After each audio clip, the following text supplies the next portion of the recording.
Hi, my name is Justin DeRoy. My name is Jesus Fidel Ramirez. All right, and you are listening to Just Two Guys Talk Movies. Talk movies. Hello, everyone. Welcome back for another installment of Just Two Guys Talk Movies. Today, we're just going to be going over one quick movie topic, and then we're doing something different for you today. We are going to be doing a movie review of Godzilla. All right, so anyway, we'll get started on first movie talk, or the only one for today, is Alfonso Cuarón. News is broken out anyway that he might be directing the Fantastic Beasts and Where to Find Them film, the spin-off of the Harry Potter franchise. If you haven't heard about it, it's basically this book that's, it's a book that's about, or a story that's about this character, Newt something that apparently goes out and finds these, creatures and stuff like that, and he puts them all, catalogs them in some kind of textbook, which is actually from the Harry Potter world, that they actually have this textbook, I guess, in schools. So that's where the spin-off comes from. But anyway, the real news is, though, that Alfonso Cuarón might be directing this new trilogy. So anyway, we're going to go ahead and pass it on to Jesus, and he's going to tell us what he thinks about this news. Okay, well, when I first heard of the news that Cuarón again might be directing the new Harry Potter franchise, I'm going to say that, it was mixed feelings. If you know me, then you know that I'm a big fan of Cuarón. I have been for more than a decade now. And a lot of people consider him not to be an auteur, or because I guess by definition he doesn't really do the same thing. He doesn't really stick to one look with his films. He's like Ang Lee, when it comes to his preferences, the things he chooses to make. They're all very different. So when I first heard that he might go back to Harry Potter, I didn't know wasn't sure what to make of it. Of course, I really liked his Harry Potter film. In my personal opinion, I think it was the best installment in the series. But seeing as he does something new, with everything, something different. Sorry, with everything new that he gives us.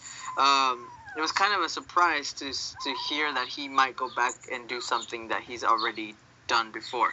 Now, with his proven success of Gravity, at Warner Brothers, I think, and since Warner Brothers is, of course, producing, the Harry Potter, anything that has to do with Harry Potter, I'm pretty sure they might let him just do, again, whatever he wants. And that might mean, I guess, a different look for the Harry Potter world.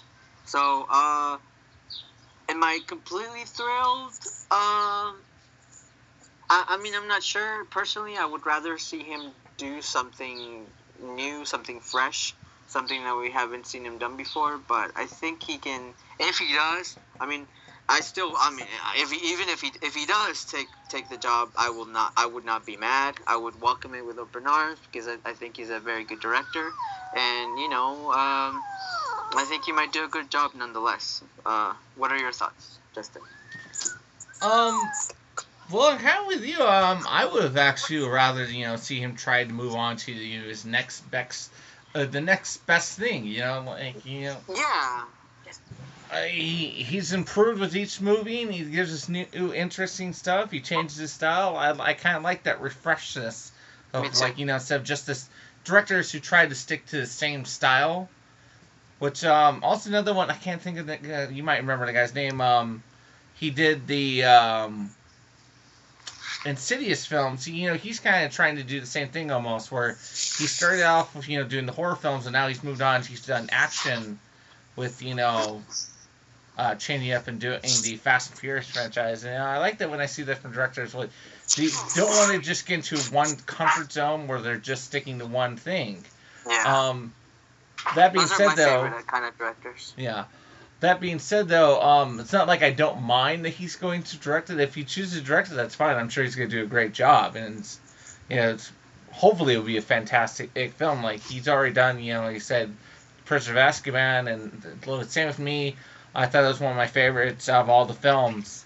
So I think it'll be great if he does it. But again, I still kind of wish, he would just try and move on and do his, the next thing.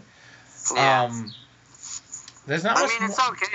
Obviously, I think he might. I think he will do a good job, but it's because like these are the kind of director. He's like the kind of director where you just want to see them do something new, because I mean, I don't know. It's just the thing that they. I mean, you grow accustomed to the people who always do the same kind of movies, and you welcome that. But with directors, you like you like the challenge, you like them try different stories and see how well they can do that. And with this guy, he's proven that he can do a very good drama, a very good comedy, a very good children's film, a very good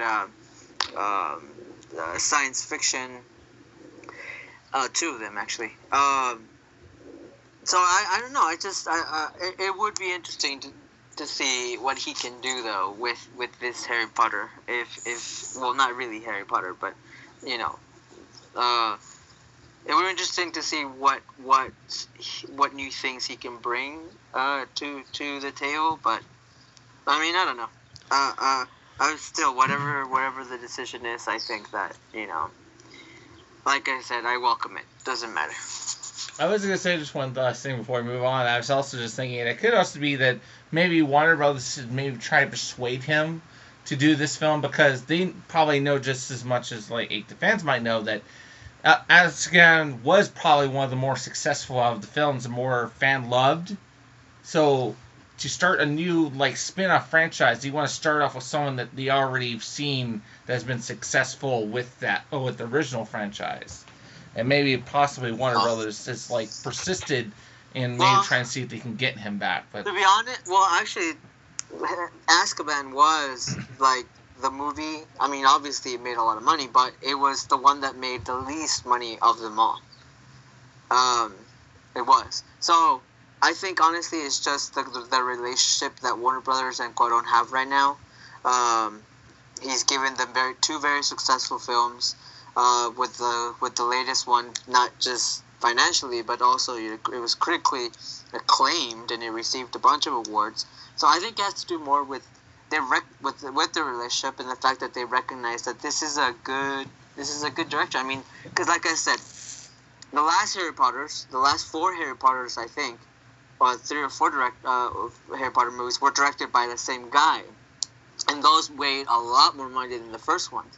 So you would think, if it were just about the money, they would call this guy up and say, hey, your films were very successful. Do you want to continue to make the rest, our new series in this whole world, in this franchise?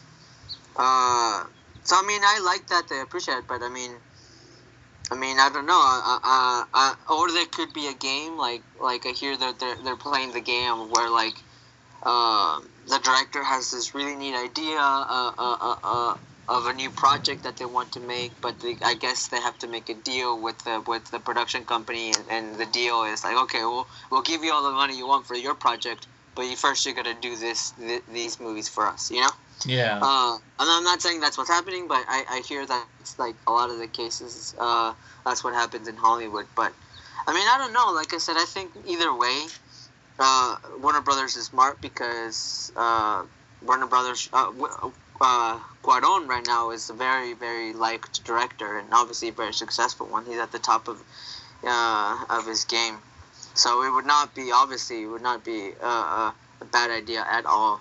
Now, in terms of Cuarón, for his fan base, I'm not entirely sure if that is the best thing, for his fans. But like me, I'm pretty sure down the line they would embrace it. And I think that he's the type of director that he wouldn't really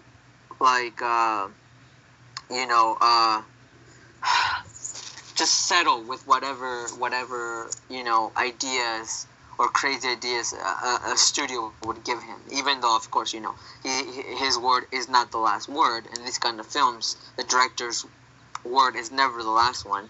But I feel like maybe he's at that point where his relationship with Warner Brothers is at a point where they can communicate, they can understand each other well, and he knows what sells.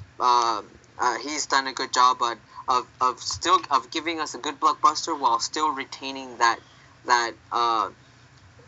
piece that still qualifies his films as a piece of art. Like art house material.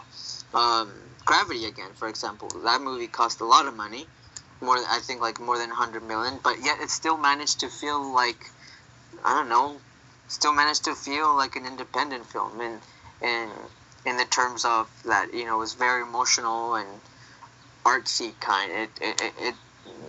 So that's, I guess that's what the rich man's independent I film. I would say.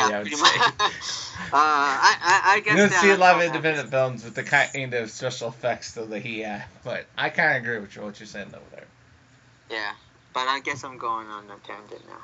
Yeah, let's wrap things up with this topic, and now for the big finale, our review of Godzilla.